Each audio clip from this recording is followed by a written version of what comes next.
조총은 조선 후기 한반도의 전쟁 양상 자체를 바꾸어 놓았습니다. 일본으로부터 도입된 이 신무기는 이후 한반도에서 벌어진 각종 전쟁들을 겪으면서 조선의 주력 무기로 성장하였고, 그 대신 한반도의 최종 병기 활은 거의 100년 만에 군용 무기로서 그 자취를 감춰버렸습니다. 최근 들어 각종 영화, 사극 드라마에서도 조선 후기를 대표하는 무기로 조총을 많이 알려온 덕택에 사람들 사이에서 조총에 대한 인지도는 많이 높아진 편입니다. 하지만 안타깝게도 조선이 외국에 대해 개방적이지 못한 이미지가 있어서인지 임진왜란 이후의 조선군은 조총을 전군에 보급하여 군용 제식병기로 사용해 왔으며 전통화를 사실상 포기하였다 라는 사실이 아직은 어색한 사람들도 있습니다. 그러나 무려 400년 전부터 우리 조상들은 총이라는 무기와 생각보다 매우 친숙했었습니다. 이번 시리즈에서는 한반도의 역사와 조총 사이에 얽혀있는 여러 이야기들을 여러분들께 전달해 드리려 합니다. 그리고 그 시작점은 한반도로 조총이 도입되기 전 우리보다 먼저 전쟁에서 조총을 활용해왔던 일본의 전국시대에서부터 잡아보려 합니다. 1543년 9월 3일 일본 규슈 남단의 작은 섬 다네가시마에 서양상선 한 척이 표류합니다. 이 배의 선원 중에서는 포르투갈인이 있었는데 그는 일본에서는 볼 수 없던 무기 조총을 가지고 있었습니다. 섬의 영주 다네가시마 도키타카는 그가 갖고 있던 신기한 무기 조총에 대해 지대한 관심을 보였고 포르투갈인으로부터 조총을 구입하게 됩니다.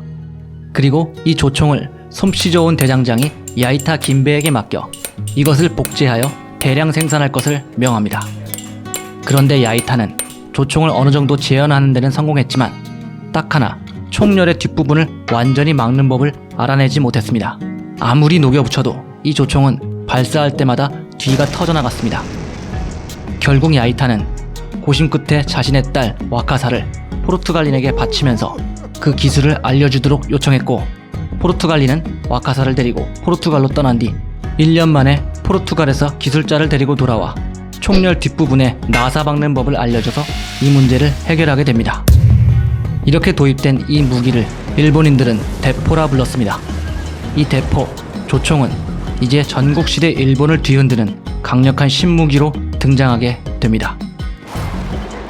이제 총이 등장하였습니다.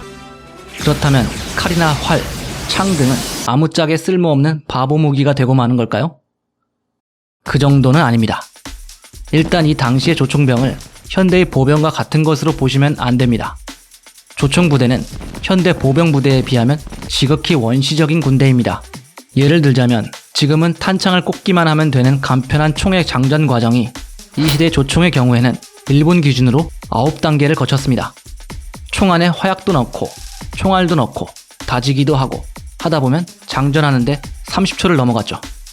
이 장대한 과정은 마치 지금의 탄약 하나에 들어있는 탄두, 화약, 점화장치 등을 공장이 아니고 전장에서 직접 조립하는 것과 같았습니다.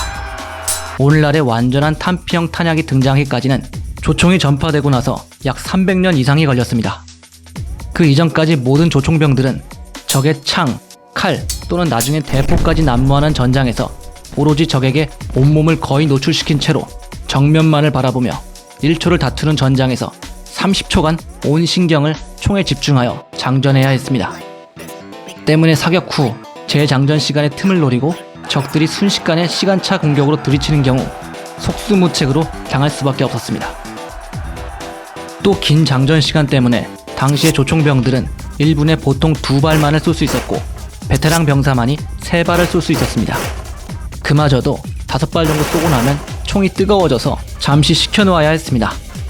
같은 시대에 분당 10발 이상을 쏠 수 있었던 활에 비해서도 너무 효율이 나빴죠. 이런 총을 오늘날처럼 연사한다는 것은 이 당시만 해도 상상도 못할 일이었던 것입니다.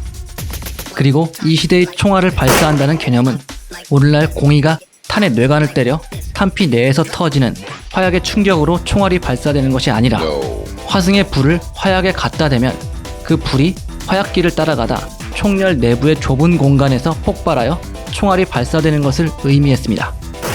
그렇기 때문에 이 시대의 조총병들은 조총 밖에서 화약이 새어나오지 않게 하기 위해 조총을 들고 뛰면서 사격할 수도 없었고 늘 불이 붙어 있어야 하는 화승에서 나오는 불빛이나 연기로 인해 조총 부대는 매복 전술 활용도 어려웠습니다.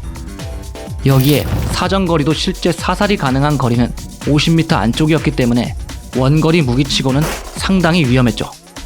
사실은 단점이 많은 무기였습니다. 그러나 잘만 쓴다면 얼마든지 유용하게 쓸 수 있는 무기이기도 했습니다.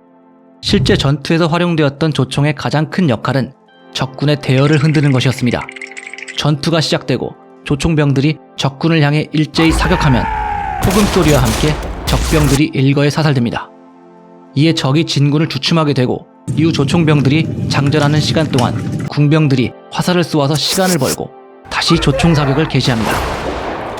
이런 식으로 적군의 대열이 흔들리게 되면 보병을 돌격시켜 백병전으로 전투를 끝내는 식이었죠. 이것은 조총이 가진 파괴력과 굉음이 적에게 엄청난 공포를 주어 사기를 꺾는 효과가 있음을 이용한 것입니다. 또 조를 짜서 교대로 사격을 하든지 부사수가 사수의 총을 교체해주든지 하는 식으로 운용하여 조총의 약점인 긴 장전 시간을 보완할 수도 있었습니다. 또 때에 따라서는 저격도 가능했고 엄호 사격도 가능했습니다.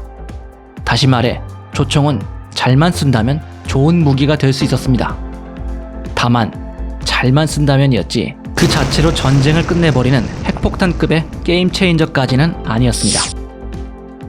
이 무기의 진가를 보여준 일본 전국시대의 전투로 나가시노 전투가 가장 잘 알려져 있습니다. 이 전투에서 전국시대의 강력한 군벌이었던 오다 노부나가와 도쿠가와 이에야스의 연합군과 다케다 신겐군이 붙었고 결국 연합군의 승리로 끝나게 됩니다.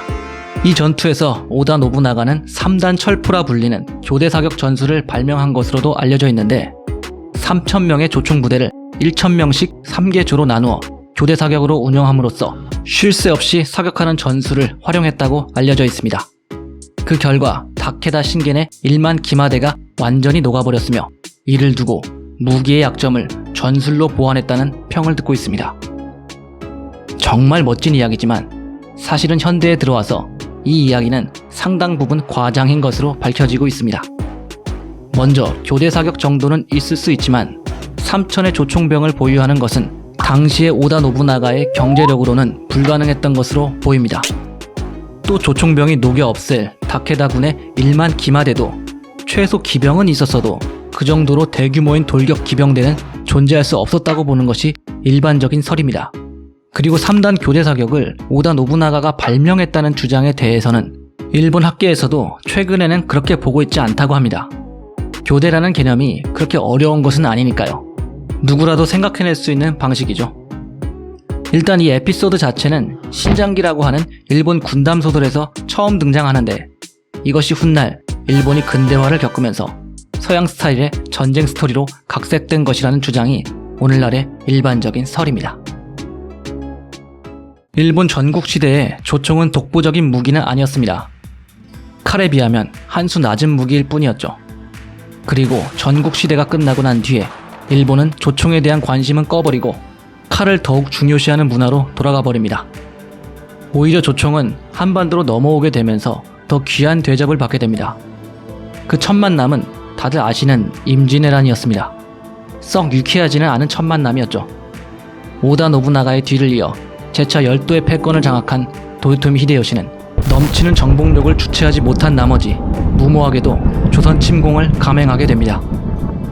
그 결과 조선인들은 처음 만난 신무기 조총의 화력에 압도되어 버리고 말았습니다. 그리고 우리는 조총의 필요성을 누구보다도 절실하게 깨닫게 됩니다.